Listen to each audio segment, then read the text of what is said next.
So, what is nonverbal communication? Well, nonverbal communication is trying to transmit a message or a signal without using your voice or words. So this is going to be anything that, body movement, touch, eye contact, anything like that. And that's what we're going to go over today. So one of the most important things about nonverbal communication is facial expressions or facial movement.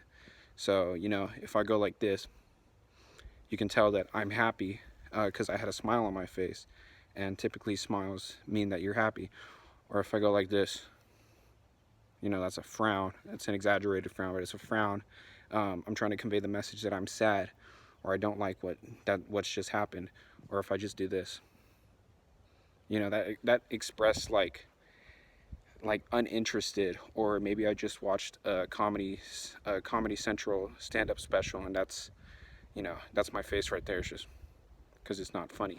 So body movement and posture, basically you're trying to send a message to somebody with how you position yourself and parts of your body. So let's say, because I'm a runner, let's say that I'm standing like this, all right. So what that conveys to me as a runner, maybe I just ran a hard workout, hands on my sides, probably means that I'm tired, or I don't know what's going on.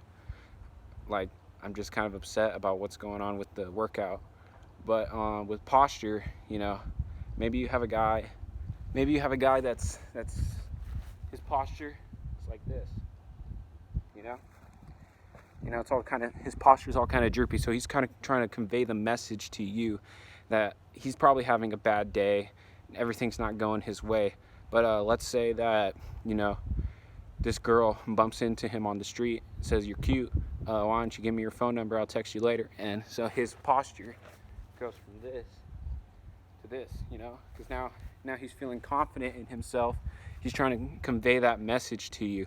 So that's what body movement and posture does for nonverbal expression. So a gesture is a little movement you make in order to convey a message. So if I go like this, as a thumbs up, that typically means that I'm saying, okay, I got you. Or maybe I go like this, maybe I'm a hippie, and that means peace, goodbye, I'm trying to tell you goodbye. Or maybe I go like this, that means hook 'em horns, and I don't like Texas A&M. So that's what a gesture does for nonverbal communication. So eye contact is another way of expressing nonverbal communication. So if you've noticed, in every other aspect that I've explained, I've looked the camera straight in the eye. That's because I am trying to convey the message that my target audience is you, and I'm talking to you and you only. Now, let's say we were like this, and I'm looking in the distance right here, now I'm not being so forward with my audience. Or let's say that I was trying to tell you something. You were like, "Hey, how was my stand-up special on Comedy Central?" And I start looking to the left, I'm like, "Oh yeah, that was pretty good." That's because I'm trying to convey the message that I'm lying because I did not like it, but I can't look you in the eye to say it, meaning that I don't have the guts to tell you straight up that I did not like it.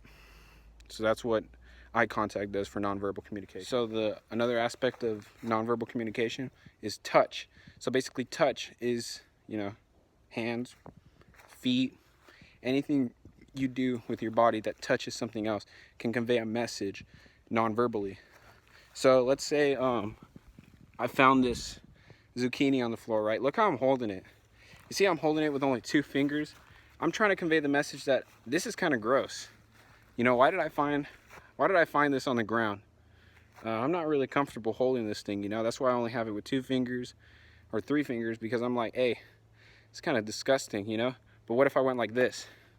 Okay, now I'm firmly grasping it, and now I'm saying, okay, well, now I'm kind of comfortable holding this thing that was on the ground for I don't know how long.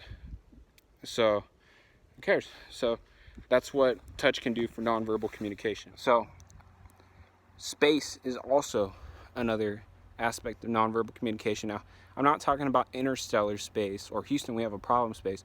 I'm talking about the space, like the distance you stand away from somebody or something can convey a message to somebody. So right behind me, I have my baby brother's Little Tikes Cozy Coop.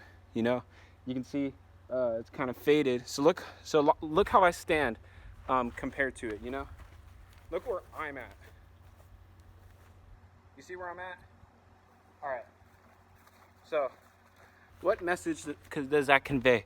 Well, I'm standing kind of far away from it. I don't want to be near it. I don't like the colors of it, maybe. I don't feel comfortable near it. Maybe it looks old, you know, maybe I don't like old things and I'm just spooked by it, you know. So, however, if I were to get closer to it, you know, maybe I'm saying, okay, I'm closer to this thing. I'm comfortable with it.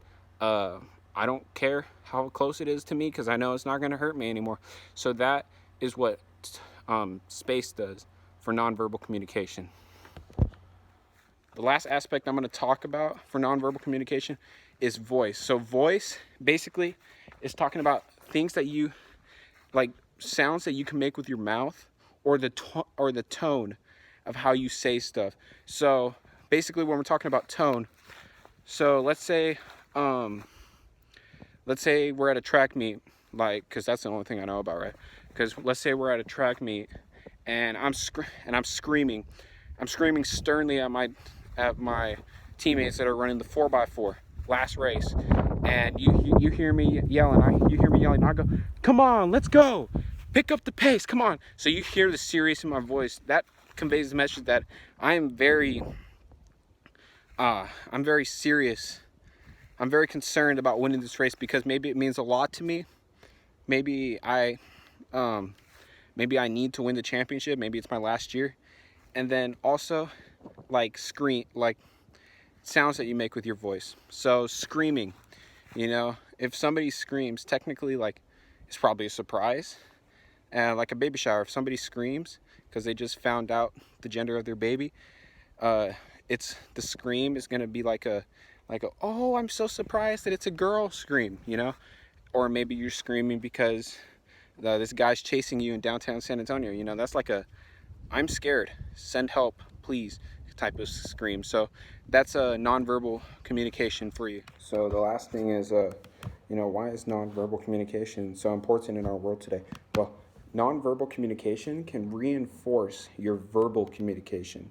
All right, so basically, you can't have, if you just say, I'm so excited for this party, you're not, how are you going to reinforce that? You're going to reinforce that with your tone of voice, obviously, the space of the car. Basically, if you're closing that space to the car, you're excited to go to that party because you're running to the car, basically.